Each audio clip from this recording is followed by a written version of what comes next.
Hello नमस्कार, कैसे हैं आप सब। मैं शिव प्रकाश शर्मा दृष्टिकोण आईएएस में आपका स्वागत करता हूं। आज के क्लास में हम लोग आज के सभी महत्वपूर्ण करंट अफेयर्स पर चर्चा करेंगे। तो आइए क्लास को हम लोग शुरू करते हैं। आज का जो पहला प्रश्न है वो है, प्रधानमंत्री जी ने 15 नवंबर 2024 को किस जनजातीय नेता के जन्मदिन को जनजातीय गौरव दिवस घोषित किया है। ठीक है, तो ये नाम क्या है? जनजातीय गौरव दिवस। ठीक है, तो अगर याद होगा तो अभी जो है झारखंड का इलेक्शन चल रहा है और इसी बीच जो है बिरसा मुंडा जी का जन्मदिन था 15 नवंबर को, और सरकार ने इसको 2021 में ही वैसे प्रयास किया था घोषित करने का, अनाउंसमेंट हो चुका था, लेकिन ऑफिशियली रूप से जो है 15 नवंबर 2024 से जो है अब जो है जनजातीय गौरव दिवस के रूप में ही ये मनाया जाएगा। ठीक है, तो बिरसा मुंडा के बारे में आप लोग जानते होंगे। वर्तमान में झारखंड के लोग इनको भगवान की तरह पूजते हैं। उस टाइम में जो है आज़ादी के टाइम में इन्होंने मुंडा आंदोलन का नेतृत्व किया था और स्वयं को भगवान भी घोषित किया था। तो एक बहुत अच्छे चिकित्सक भी थे, रोगों का इलाज भी करते थे और एक स्वतंत्रता सेनानी भी थे। ठीक है, बिरसा मुंडा मुंडा जनजाति से संबंधित थे। ठीक है, मुंडा जनजाति से संबंधित थे। इनका जन्म जो है 15 नवंबर 1875 को हुआ था और मृत्यु 9 जून 1900 सेंट्रल जेल में हो गया था। वर्तमान में जो हमारी माननीय राष्ट्रपति महोदया है वो भी जो है जनजाति से संबंधित है। तो द्रौपदी मुर्मू जी जो है, द्रौपदी मुर्मू, ये संथाल जनजाति से संबंधित है। इनका जन्म जो है उड़ीसा में हुआ था, संथाल जनजाति में। तो ये चीज याद रखिएगा, बिरसा मुंडा जी का जन्मदिन जो है 15 नवंबर को होता है और इसी दिन जनजाति गौरव दिवस के रूप में मनाने की घोषणा हो चुकी है। ये शुरू हो चुका है जनजाति गौरव दिवस। ठीक है, चलिए अगला प्रश्न हम लोग देखते हैं। दूसरा प्रश्न है, केंद्रीय औद्योगिक सुरक्षा बल का गठन कब किया गया था? केंद्रीय औद्योगिक सुरक्षा बल, आप जब भी मेट्रो वगैरह पे जाते हैं या फिर फ्लाइट पकड़ते हैं यानी हवाई अड्डा वगैरह पे जाते हैं तो आपको यही फोर्स मिलती है। ठीक है, केंद्रीय औद्योगिक सुरक्षा बल यानी कि CISF। ठीक है, CISF का जो गठन है वो 1969 में हुआ था। ठीक है, तो आखिर न्यूज में क्यों है CISF? क्योंकि अभी रिसेंटली गवर्नमेंट ने अप्रूव्ड किया है कि CISF में कंप्लीटली महिला बटालियन होगी। ठीक है, एक पूरा ब्रिगेड होगा जो है कंप्लीटली जिसमें महिलाएं होंगी। Government approve formation of first all women battalion for CISF। ठीक है, CISF का जो मेनली गठन किया गया था वो बड़े इंस्टीट्यूशन जितने भी है, ठीक है, बड़े संस्थान जितने भी है, ठीक है, जो PS हैं या फिर मेट्रोज वगैरह हैं, एयरपोर्ट वगैरह हैं, वहां के सिक्योरिटी के लिए जो है CISF का गठन किया गया था। ठीक है, 10 मार्च 1969 को जो है CISF का गठन हुआ। वर्तमान में जो है रविंद्र सिंह भट्टी जो है इसके DG हैं। ठीक है, CISF के DG हैं रविंद्र सिंह भट्टी। 1969 में इसका गठन किया गया था और CISF का गठन क्यों किया गया है? बड़े संस्थान की सुरक्षा के लिए। ठीक है, न्यूज में क्यों है? क्योंकि एक कंप्लीटली ऑल वुमेन बटालियन का गठन करने का अप्रूवल मिल गया है गवर्नमेंट की तरफ से CISF को। ठीक है, चलिए अगले प्रश्न की ओर बढ़ते हैं हम लोग। भारत ने एडवांस पैंटसीर एयर डिफेंस सिस्टम के लिए किस देश के साथ किया है? ठीक है, तो पूरी दुनिया में जो है अभी युद्ध का माहौल है, सरकारें बदल रही है, वैश्विक परिदृश्य बदल रहा है और इस बीच भारत भी अपनी तैयारियां जो है जोर शोर से कर रहा है। तो भारत का सबसे जो पसंदीदा, सबसे जो विश्वास पात्र जो है देश है जिसे एयर डिफेंस सिस्टम हमेशा से ही लेता रहा है और वो है रूस। तो भारत ने रूस से ही जो है पैंटसीर एयर डिफेंस सिस्टम के लिए, एडवांस पैंटसीर एयर डिफेंस सिस्टम के लिए समझौता ज्ञापन किया है। ठीक है, और वहीं से जो है ये एडवांस सिस्टम जो है हमारे पास आएगा। ठीक है, तो ये क्यों इतना ज्यादा महत्वपूर्ण है? पैंटसीर S1 एयर डिफेंस सिस्टम क्यों इतना ज्यादा महत्वपूर्ण है? तो पैंटसीर एयर डिफेंस सिस्टम की सबसे बड़ी खासियत है कि ये मूवेबल है, यानी कि इसको कहीं भी ले जाया जा सकता है। 3000 मीटर तक की एल्टीट्यूड पे ये काम करेगा, अच्छे से वर्क करेगा। इसमें 2 गन्स हैं। ठीक है, इसमें 2 गन्स है, जो 30 mm का जो है 2 गन्स है और एक साथ 12 कैनन्स फायर कर सकते हैं। ठीक है, इसका जो रेंज है 15 किलोमीटर, यानी कि 1200 से 20,000 मीटर तक जो है, 1200 से लेकर के 20,000 मीटर तक जो है ये किसी भी मूवेबल या स्टैटिक ऑब्जेक्ट को निशाना बना सकता है। मान लेते हैं किसी ड्रोन से अटैक होता है, ठीक है, एक साथ 12-13 ड्रोन्स आ गए या एक साइड कुछ मिसाइल से फायर किया गया, तो वैसे समय में जो है ये काफी काम आ सकता है। या फिर जिस बॉर्डर के एरिया में हमारा प्रॉब्लम है या आशंका है कि यहाँ से कुछ हमला हो सकता है, इंट्रूजन हो सकता है, तो वैसे जगहों पे इसको तैनात किया जा सकता है। ठीक है, कंप्लीटली लाइट व्हीकल है, पेंटासिर S1, लेकिन काफी ज्यादा इंपॉर्टेंट है। ठीक है, तो 2-3 इक्विपमेंट्स जो है एक साथ ही जोड़ करके इसको डेवलप किया गया है। ठीक है, तो इंडिया जो है रसिया के साथ जो है इसके साथ डील साइन किया है। भारत की जो कंपनी है भारत डायनामिक्स लिमिटेड BDL, उसने जो है रसिया के रोजोबॉर्न एक्सपोर्ट के साथ जो है ये डील साइन किया है पेंटासिर के लिए। ठीक है, पेंटासिर एयर डिफेंस सिस्टम के लिए। ठीक है, चलिए नेक्स्ट प्रश्न है, 2015 में गठित नीति आयोग का अध्यक्ष कौन होता है? ठीक है, तो अध्यक्ष, जब नीति आयोग से पहले हम लोग को याद होगा कि योजना आयोग हुआ करता था। ठीक है, योजना आयोग हुआ करता था और योजना आयोग का भी अध्यक्ष जो है प्रधानमंत्री जी ही होते थे। ठीक है, प्रधानमंत्री जी ही होते थे उस टाइम में, और नीति आयोग के भी जो अध्यक्ष हैं ये भी जो है प्रधानमंत्री जी ही होते हैं। ठीक है, तो याद रखिएगा नीति आयोग के अध्यक्ष जो है प्रधानमंत्री जी होते हैं। इनके साथ कुछ और एग्जीक्यूटिव्स वर्क करते हैं, जैसे जो सुमन बेरी है ये वाइस चेयरमैन है। ठीक है, BVR सुब्रमण्यम है ये CEO है। ठीक है, 2 मुख्य जो है एग्जीक्यूटिव है जो प्रधानमंत्री जी के नीचे काम करते हैं, इस संस्था के लिए कंप्लीटली डिवोटेड है। ठीक है, तो नीति आयोग का न्यूज में क्यों है? क्योंकि इसने एक ग्रीन ट्रांजिशन रोड मैप जो है, ग्रीन ट्रांजिशन रोड मैप के लिए एक प्लेटफॉर्म लॉन्च करने का अभी शुरुआत किया है। क्योंकि यूपी गवर्नमेंट जो है अभी वर्तमान में सस्टेनेबल डेवलपमेंट पे, जो एनर्जी सेक्टर है उस पे ज्यादा फोकस कर रहा है, और एनर्जी में भी रिन्यूएबल एनर्जी पे जो है यूपी गवर्नमेंट काफी फोकस कर रहा है। ठीक है, तो उसी से प्रेरित होकर के नीति आयोग भी एक प्लेटफॉर्म लॉन्च कर रहा है, जिसमें जितने भी राज्य हैं वो अपना जो रोड मैप्स है कि किस तरह से वो अपने इलाके में, अपने क्षेत्र में जो है ग्रीन ट्रांजिशन करेंगे, यानी कि जो एनर्जी सेक्टर है उसको रिन्यूएबल पे कन्वर्ट करेंगे, जो अभी नन रिन्यूएबल पे चल रहा है। ठीक है, गैर नवीकरणीय पे जो चल रहा है उसको नवीकरणीय ऊर्जा पे शिफ्ट किस तरह से करेंगे, किस तरह से पर्यावरण जो है हमारा ठीक होगा, और हमारा जो मिशन है 2070 तक का जीरो कार्बन इमिशन का, उसको कैसे हम लोग प्राप्त करेंगे। ठीक है, तो इसी के मद्देनजर नीति आयोग ने ये सिंपोजियम यानी जो एक मीटिंग्स होता है वो किया था, जहां पे इस प्लेटफॉर्म के लॉन्च करने का जो है निर्णय लिया गया। ठीक है, इसके बारे में जान ही गए। नीति आयोग के जो मेन होते हैं सर्वेसर्वा जो प्रधानमंत्री हैं, चेयरमैन सुमन बेरी वाइस चेयरपर्सन है, और BVR सुब्रमण्यम जो है वो CEO है। ठीक है, चलिए अगला आते हैं हम लोग। वर्ल्ड इंटेलेक्चुअल प्रॉपर्टी ऑर्गेनाइजेशन का मुख्यालय कहाँ स्थित है? ठीक है, where is the headquarter of World Intellectual Property Organization located?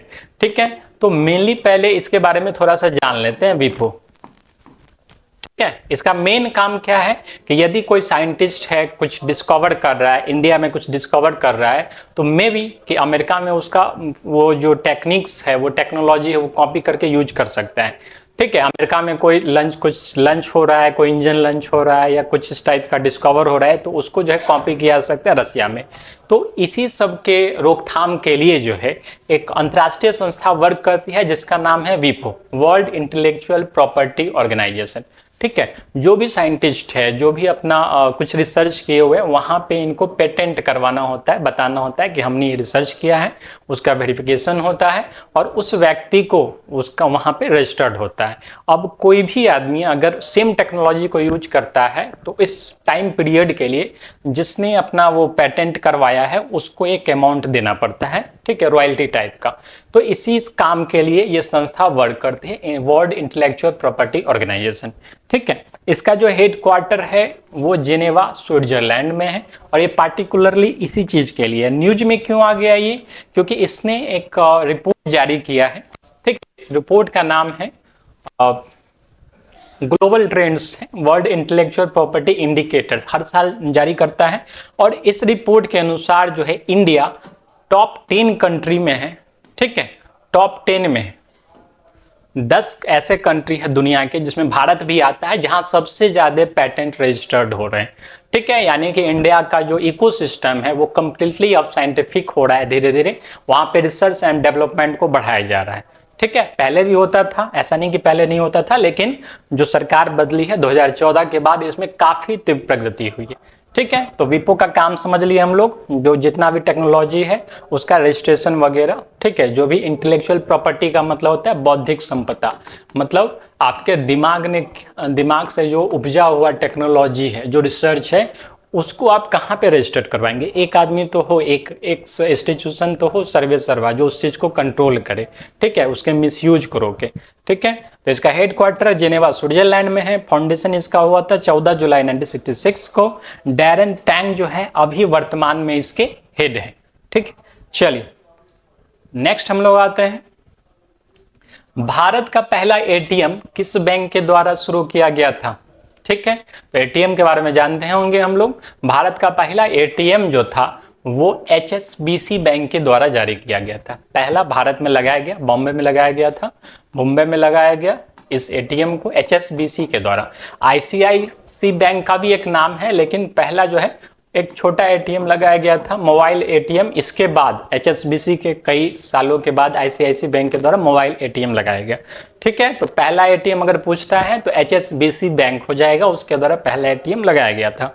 ठीक है, न्यूज में क्यों है ये आप देख सकते हैं। न्यूज में क्यों है, क्योंकि RBI जो है एक गाइडलाइंस जारी किया था कुछ समय पहले, जिसमें सभी बैंकों को अपना जो एटीएम मशीन है, क्योंकि हम लोग जानते हैं कि 10 में से जो है 6 एटीएम हमेशा ही आउट ऑफ सर्विस रहते हैं, पेमेंट नहीं रहता वहां पे, तो उसी के लिए RBI ने एक गाइडलाइन जारी किया जिसमें कैसे, ठीक है, इम्प्लीमेंटेशन से पहले भी कहा गया था, लेकिन इसका जो टाइम पीरियड अब बढ़ा दिया गया है। अब ये टाइम पीरियड जो है 31 मार्च 2025 तक सभी बैंकों को अपना एक स्टेप बाय स्टेप ये टेक्नोलॉजी को एडप्ट करने के लिए कहा गया है। इसमें क्या है, तो जो कैसेट्स है, ठीक है, हर एटीएम को 3 सेट कैसेट की जरूरत होती है। एक सेट में जो है 5 ऐसे कैसेट होते हैं। ठीक है, इस कैसेट में क्या होता है, तो करेंसी नोट्स ऑलरेडी फुलफिल रहते हैं। ठीक है, करेंसी नोट भरा हुआ है, 5 कैसेट है, एक सेट जा करके वो लगा दिया।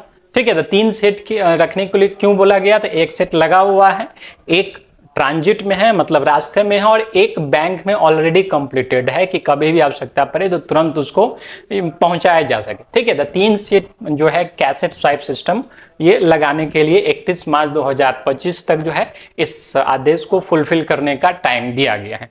ठीक है, तो पहला जो दुनिया का पहला एटीएम यदि आपसे पूछता है तो ये बार्कलेज बैंक के द्वारा लगाया गया था नॉर्थ लंदन में, यूके में 27 जून 1966 को। भारत का जो पहला एटीएम है 1987 को जो HSBC बैंक के द्वारा मुंबई में लगाया गया था। ठीक है, चलिए नेक्स्ट हम लोग क्वेश्चन देखते हैं। अमेरिकी बिजनेस मैगजीन फॉर्च्यून के द्वारा जारी 100 मोस्ट पावरफुल पीपल बिजनेस में भारत सबसे टॉप पर कौन है। भारत में सबसे टॉप पे कौन है, तो फॉर्च्यून के बारे में थोड़ा सा जान लेते हैं। फॉर्च्यून जो है यूएस की कंपनी है, यूएस की एक बिजनेस मैगजीन है।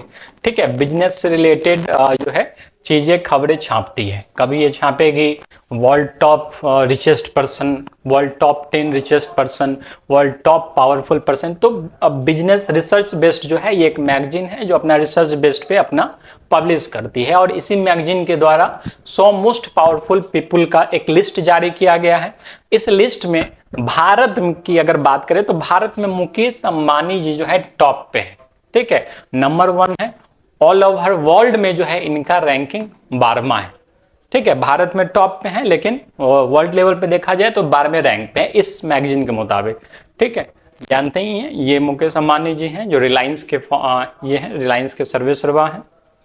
चलिए दुनिया में टॉप पे यदि इसी में पूछ देगा कि पूरी दुनिया में टॉप पे कौन है बिजनेस पर्सन, तो ये इलॉन मस्क हो जाएंगे जो स्पेसएक्स, टेस्ला जैसे कंपनी के फाउंडर हैं। सेकेंड नंबर पे जेनसन हुआंग है जो एनवीडिया का जो है ये चिप्स बनाने वाली कंपनी है ये है। और थर्ड पे है सत्य नाडेला जो भारतीय ही मूल के हैं और माइक्रोसॉफ्ट के सीईओ हैं। ठीक है, तो टॉप 3 का नाम याद रखिए, और भारत में जो है टॉप पे मुकेश अंबानी जी। ठीक है, अगला प्रश्न हम लोग देखते हैं। अगला है इंटरनेशनल हॉकी फेडरेशन का मुख्यालय कहां पे स्थित है। ठीक है। तो पूरे दुनिया में जो भी हॉकी का खेल होता है उसको ऑर्गेनाइज करने का, रेगुलेट करने का काम इंटरनेशनल हॉकी फेडरेशन करती है, और इसका जो मुख्यालय है लौसाने स्विट्जरलैंड में है। ठीक है, याद रहेगा, international hockey federation Lausanne Switzerland में। और न्यूज में क्यों है, क्योंकि अभी जो है इसके चीफ का फिर से इलेक्शन हुआ था, और उसमें जो वर्तमान चीफ है तैयब इकराम, ठीक है, इनको जो है दोबारा चांस मिला, ये दोबारा चुन करके आ गए हैं सेकंड टर्म के लिए। ठीक है, तो इंटरनेशनल हॉकी फेडरेशन का चीफ यदि पूछेगा तो तैयब इकराम है। ठीक है, हेडक्वार्टर लौसाने स्विट्जरलैंड में है। जो फाउंडेशन है 7 जनवरी 1924 को पेरिस फ्रांस में हुआ था। ठीक है, तैयब इकराम जो है अभी वर्तमान में प्रेसिडेंट है इसके। ठीक, चलिए अगला प्रश्न देखते हैं हम लोग। समाचार पत्रों में देखे जाने वाला TOI 6651B क्या है? ठीक है, तो न्यूज़पेपर में अभी जो चल रहा है वो एक ये सैटेलाइट नहीं है, मिसाइल नहीं है, पनडुब्बी नहीं है, तारा नहीं है, ये एक ग्रह, इनमें से कोई नहीं हो जाएगा, ये एक ग्रह है। ठीक है, एक ग्रह है। अब इसके बारे में थोड़ा सा और जानकारी हम लोग ले लेते हैं। ठीक है, एक ग्रह जो है, इस ग्रह का नाम रखा गया है TOI 6651B। ठीक है, जो भी आउटर जो हमारा जो गैलेक्सी है उसे बाहर का जो भी सेटेलाइट ये ग्रह वगैरह होता है उसको ऐसे ही कितनी ग्रहों का नाम दिया जा सकता है, इसलिए जो नंबर से उसको डिनोट किया जाता है। ठीक है, ये पृथ्वी से 60 गुना ज्यादा बड़ा है और अपने सोलर सिस्टम के बाहर का ग्रह है ये। ठीक है, इस वाले सोलर सिस्टम का ये हिस्सा नहीं है, हमारे सोलर सिस्टम के बाहर का ये ग्रह है, और ये एक सन लाइक स्ट्रक्चर का, सन लाइक स्टार का जो है ग्रह जो है रोटेशन करता है। ठीक है, इसको जो खोजा गया है, इसको भारत के ही एक एजेंसी के द्वारा खोजा गया है। ये एजेंसी है फिजिकल रिसर्च लैबोरेटरी, PRL। ये जो है गुजरात की एजेंसी है, भारत सरकार की। ठीक है, और ये इस प्लैनेट को एक्सपो प्लैनेट है। ठीक है, ये हमारे सोलर सिस्टम के बाहर का ये ग्रह है। इसको जिस स्पेक्ट्रोग्राफ से खोजा गया उसका नाम है पारस 2। ठीक है, तो याद रहेगा TOI 6651B एक ग्रह है जो हमारे सोलर सिस्टम के बाहर का ग्रह है। ठीक है, फिजिकल रिसर्च लैबोरेटरी गुजरात में है जिसने इस ग्रह को खोजा है। चलिए, भारत में नेशनल प्रेस डे कब मनाया जाता है? ठीक है, सिंपल क्वेश्चन है। नेशनल प्रेस डे जो है 16 नवंबर को मनाया जाता है। ठीक है, 16 नवंबर को। और आपको जानकर खुशी होगी कि भारत में प्रेस की स्वतंत्रता के लिए भारत में एक एजेंसी कार्यरत है, और बहुत पहले से कार्यरत है। इस एजेंसी का नाम है प्रेस काउंसिल ऑफ इंडिया। ठीक है, प्रेस काउंसिल ऑफ इंडिया, जो भारत में एक वॉचडॉग, प्रेस वॉचडॉग की तरह काम करती है।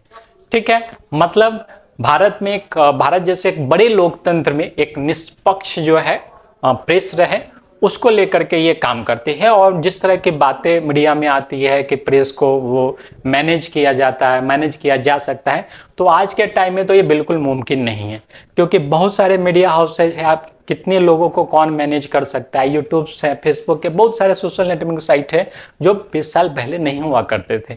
ठीक है, तो आज के टाइम में किसी भी प्रकार से मीडिया को जो है कंट्रोल नहीं किया सकता है। हाँ, इसका जो है निष्पक्षता को प्रभावित किया जा सकता है, लेकिन कंट्रोल नहीं किया सकता है। और उसी निष्पक्षता के लिए, उसी स्वतंत्रता के लिए जो है प्रेस काउंसिल ऑफ इंडिया जो है भारत में काम करती है। इसका जो गठन है 4 जुलाई 1966 को हुआ था। इस बार जो नेशनल प्रेस डे है उसका जो थीम है वो है चेंजिंग नेचर ऑफ प्रेस। ठीक है, पिछले साल का था press responsibility in promoting social harmony, 2022 का freedom of press digital age. ठीक है, 21 का role of media in combating fake news and misinformation, और 2020 का जर्नलिज्म विदाउट फियर और फेवर। ठीक है, तो इस याद रखना है आपको, changing nature of the press. ठीक है, कि प्रेस किस तरह से जो है बदल रहा है, उसका प्रेस भी जो है आज के टाइम के हिसाब से अपनी टेक्नोलॉजीज को अपडेट कर रहा है, अपनी एंकरिंग को अपडेट कर रहा है। हम लोग सुनते हैं कि कई बार जो है एक AI एंकर के द्वारा जो है समाचार सुनाया जाने लगा। तो ऐसी कई सारे टेक्नोलॉजी जो आ रही है, प्रेस उसको एडॉप्ट कर रहा है। तो इस बार का theme changing nature of press था। ठीक है, इस क्लास का जो PDF है वो आप इसके टेलीग्राम चैनल से या इसके एप्लीकेशन से डाउनलोड कर सकते हैं, और डाउनलोड करके खुद से इन प्रश्नों को बनाने का प्रयास करें। आप जितना प्रयास कीजिएगा, जितना सॉल्व कीजिएगा, उतना आपके लिए बेहतर होगा, वही चीज एग्जाम में आपको याद रहेगा। ठीक है, नेक्स्ट क्लास में हम लोग अगले करंट अफेयर्स के साथ मिलेंगे, तब तक के लिए धन्यवाद।